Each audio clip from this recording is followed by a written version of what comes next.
Nilimfahamu hayati Magufuli nikiwa mwanafunzi wa mwaka wa kwanza chuo kikuu, ambapo nilivutiwa sana na utendaji wake na kazi alipokuwa waziri wa ujenzi na uchukuzi. Nitamani siku moja niwe kama yeye. Nakumbuka katika mkutano mkuu wa CCM mwaka 2012 nilimfuata na kumwomba agombee nafasi ya rais katika Jamhuri ya Muungano wa Tanzania mwaka 2015, lakini alinifukuza na kusema hana mpango huo. Nilimfuata Mwigulu Nchemba ili sote tukamshawishi ili tumshawishi. Pia alitufukuza huko akisema kuwa ni lazima tuheshimu uamuzi wa kaka, kwamba yeye hana mpango wa kugombea nafasi ya rais. Pia nitakumbuka Mei mwaka 2015 ndiye mimi bungeni niliyekuwa mbunge wa mwisho kumuuliza swali ndani ya bunge, ambapo baadaye nilipata fursa ya kukaa naye mezani kwake na kupata ufafanuzi wa kina kuhusu swali nililokuwa nimemuuliza, ambapo awali wakati anajibu swali hilo aliomba tuonane mezani kwake tuzungumze mengi na kukubaliana. Wote wawili tulikuwa tumeshachukua fomu za kugombea nafasi ya rais ndani ya Chama cha Mapinduzi mwaka 2015, na baadaye Dr. Magufuli alichaguliwa kuwa rais wa Jamhuri ya Muungano wa Tanzania mwaka wa 2015. Nakumbuka alivyokuwa mfuatiliaji makini wa utekelezaji wa majukumu ya wizara.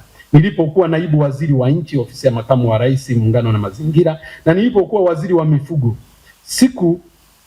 simu za usiku na mchana, vikao vingi sana, ilikuwa hakuna kulala, ni kazi tu. Nitakumbuka siku ameniteua na kuniapisha kuwa waziri wa mifugo na uvuvi. Usiku wa ule saa 8 usiku akanipigia simu akilalamika kwamba haoni ninachokifanya katika wizara hiyo. Yaani sijaapishwa.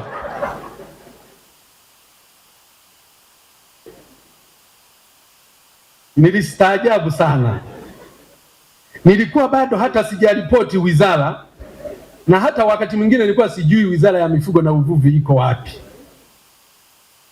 Niliamini kweli ile falsafa ya hapa kazi tu, na nilielewa kwamba rais huyu alikuwa na tamaa kubwa, alikuwa na tamani mabadiliko ya haraka sana kwenye hiyo wizara ya mifugo na uvuvi.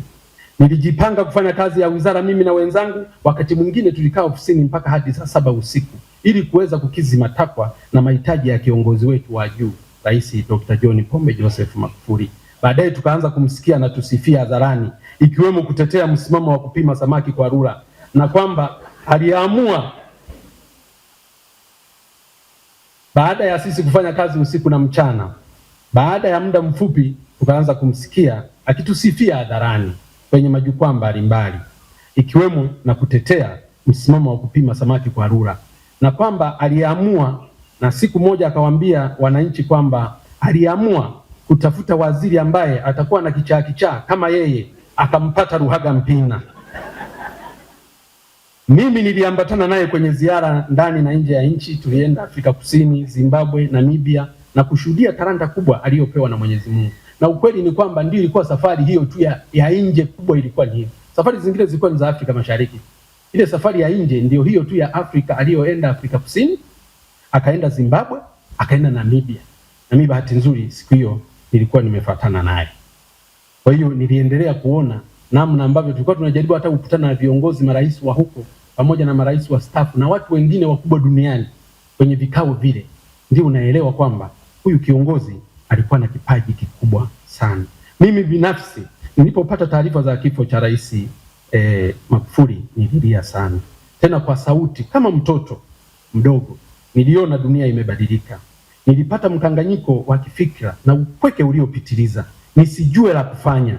Nilijua nchi na dunia imepoteza kiongozi bora ambaye ni vigumu kumpata mwingine wa aina yake. Nilijua nimepoteza mwalimu bora wa kazi na mwalimu bora wa siasa.